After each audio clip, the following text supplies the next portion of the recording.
Pada suatu kala, hiduplah seorang gadis yatim piatu bernama Kirana. Ia hidup berdua bersama neneknya di desa semenjak bencana tanah longsor yang mengambil nyawa kedua orang tuanya. Ia dan neneknya begitu dekat dan akrab. Setiap malam sebelum tidur, Kirana dan neneknya menghabiskan waktu bersama. Nenek punya banyak sekali cerita dan Kirana gemar mendengarkannya. Nek, kata Bu Guru, negeri kita ini kaya akan cerita-cerita kehidupan kerajaan zaman dahulu. Nenek punya nggak cerita tentang raja-raja? Oh iya, nenek punya sebuah cerita tentang kehidupan raja. Cerita ini berjudul Kisah Tajul Muluk. Ayo ceritain, Nek. Pada zaman dahulu, berdirilah sebuah kerajaan yang sangat makmur. Kerajaan itu dipimpin oleh seorang raja bernama Raja Malik Sulaiman Shah dan istrinya. Mereka punya seorang anak bernama Tajul Muluk, putra mahkota dari kerajaan itu. Alkisah, Tajul Muluk dan beberapa prajurit sedang melakukan ekspedisi di hutan. Prajurit, sebaiknya kita merakit tenda untuk bermalam di sini. Baik, Yang Mulia. Mereka pun mendirikan tenda. Lalu, beberapa saat kemudian, ada beberapa orang yang melintasi tenda mereka. Permisi Yang Mulia, bolehkah kami singgah sebentar di kemah Yang Mulia? Silakan, siapakah saudara ini? Dari mana atau mau kemana? Nama hamba Aziz. Mengapa pagi-pagi melintas di tengah hutan ini? Seminggu sekali kami melintas hutan ini untuk berdagang di negeri jiran. Pedagang, dagangan apa yang kalian bawa? Bolehkah saya melihat daganganmu itu? Saudagar Aziz menggelar barang dagangannya. Tajul Muluk takjub melihat berbagai macam perhiasan dan kain yang indah-indah. Ia pun membeli banyak perhiasan dan pakaian. Setelah itu, Tajul Muluk membolak-balik kain. Tiba-tiba, Tajul Muluk melihat sapu tangan yang sangat indah. Ini kain apa saudagar? Berapa harganya? Melihat sapu tangan itu, Aziz langsung menangis. Saudara menangis.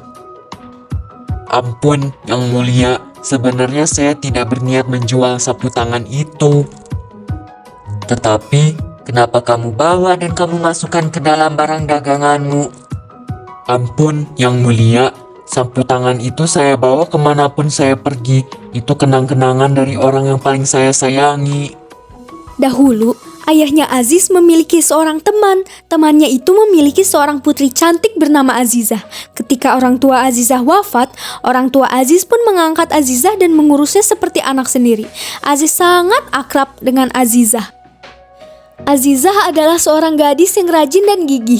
Ia ingin menjadi penyulam handal. Kemahiran Aziz dalam menyulam terdengar sampai negeri Parsi. Hingga suatu hari, putri Raja Parsi memesan khusus sapu tangan bergambar 2 ekor rusa. Azizah dapat menyelesaikan pesanan putri itu dalam waktu 1 minggu, 2 hari lebih cepat dari waktu yang ia janjikan. Sapu tangan itu akan ia titipkan kepada Aziz untuk diberikan kepada putri Raja Parsi. Kemudian, kondisi Azizah memburuk, tubuhnya yang sakit-sakitan pun melemah dan akhirnya wafat. Aziz merasa bersalah atas meninggalnya Azizah karena ia tidak berhasil menolong adiknya. Suatu hari, Aziz sedang berada di dalam rumahnya. Di sana, ia melihat bungkusan dari Azizah untuknya. Ia pun membuka bungkusan itu. Ternyata, isinya berupa surat dan sapu tangan bersulam benang emas. Ia pun membaca surat itu. Ayah, ibu, dan kakanda Aziz, maafkan Azizah jika selama ini Azizah telah merepotkan ayah, ibu, dan kakanda Aziz. Terima kasih telah menolong Azizah. Azizah sedih karena sejak kecil telah ditinggal oleh ayah dan ibu Azizah. Semoga ayah, ibu, dan kakanda Aziz berbahagia. Salam Azizah. Aziz kaget membaca surat itu. Dia tidak mengira jika Azizah tahu tentang asal-usul dirinya. Mungkin ada orang yang memberitahunya bahwa Azizah bukan keluarga kandung mereka. Surat dan sapu tangan dari Azizah untuk putri Parsi itulah yang selalu dibawa Aziz kemanapun ia pergi. Tajul Muluk heran melihat sapu tangan yang dibawa Aziz. Di tengah sapu tangan itu ada gambar 2 ekor rusa. Aziz, siapa yang membuat sapu tangan ini? Luar biasa indahnya. Sapu tangan ini buatan adik saya, Azizah, yang dipesan khusus oleh Putri Raja Parsi. Azizah menitipkan sapu tangan ini kepada saya. Putri Raja? Siapa nama Putri Raja itu? Dan di mana negeri Parsi itu? Putri Raja itu bernama Sayyidatu Dunia, Pangeran. Lokasinya cukup jauh dari sini. Sebulan sekali saya berdagang ke sana. Mendengar cerita Aziz, Tajul Muluk berniat untuk melamar Putri Saida. Tajul Muluk meminta Aziz untuk menemaninya pergi ke negeri Parsi. Namun, sebelum pergi, Tajul Muluk ingin minta izin terlebih dahulu kepada ayah dan ibundanya di istana. Tajul Muluk mengajak Aziz kembali ke istana. Ia sudah tidak sabar ingin bertemu dengan Putri Raja Parsi, Putri Sayyidatu Dunia.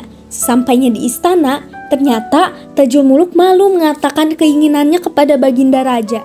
Ia mengurungkan niatnya minta izin ke ayah bundanya. Akhirnya, ia hanya menahan diri di dalam kamar. 3 hari tidak mau makan, ia hanya melamun dan tidur di kamarnya. Beberapa hari ini Tajul Muluk tidak kelihatan. Di mana dia? Maaf, Baginda. Saya juga bingung. Saya belum melihat dia sejak kembali dari hutan kemarin. Biarlah nanti saya tengok di kamarnya. Permaisuri terkejut melihat Tajul Muluk duduk termenung ditemani Aziz. Wajahnya tidak menunjukkan keceriaan sama sekali. Mukanya selalu menunduk. Di balik itu, hati Tajul Muluk sangat bergemuruh. Ia takut mengutarakan keinginannya kepada ayah dan ibundanya. Tajul Muluk anakku, apakah yang menjadi keinginanmu saat ini? Katakanlah. Maafkan Tajul Muluk, ayahanda dan ibunda. Tajul Muluk tidak ingin ayah dan ibu bersedih karena Tajul. Biarlah Tajul sendiri yang menanggungnya. Katakan saja, Pangeran, biar hati Pangeran lega dan mendapatkan jalan keluar. Bagaimana saya harus mengatakannya, Aziz? Saya malu. Ayo, katakan saja. Tidak usah ragu-ragu, nak. Tajul Muluk pun menceritakan keinginannya kepada ayah dan ibundanya bahwa ia ingin pergi ke negeri Parsi. Ia ingin meminang Putri Raja Parsi, Sayyidatu Dunia.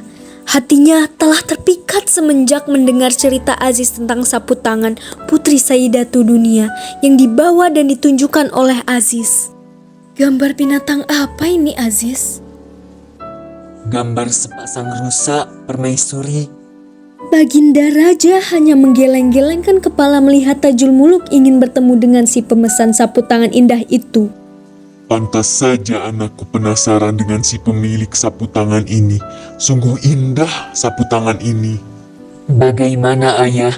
Bolehkah saya pergi ke negeri Parsi? Tidak usah khawatir anakku. Ayah akan mengutus prajurit untuk mengantarmu ke negeri Parsi. Setelah menempuh perjalanan selama 2 hari 2 malam, pasukan Jiran tiba di negeri Parsi. Tajul Muluk meminta para prajurit menunggu di tempat yang agak jauh dari istana. Tajul Muluk ditemani Aziz memasuki kawasan istana. Pagi itu, tampak matahari belum begitu tinggi. Saat itu, suasana negeri Parsi juga masih agak sepi. Mereka bertemu dengan seorang punggawa kerajaan Parsi. Setelah menyatakan niat mereka, punggawa itu pun mempertemukan mereka dengan Sultan Parsi. Siapakah sebenarnya saudara-saudara berdua ini? Pertama-tama, hamba mohon ampun, Baginda. Kami menghadap tanpa memberi kabar terlebih dahulu. Saya Pangeran Tajul Muluk dari negeri Jiran. Kami di sini berniat untuk meminang Putri Baginda.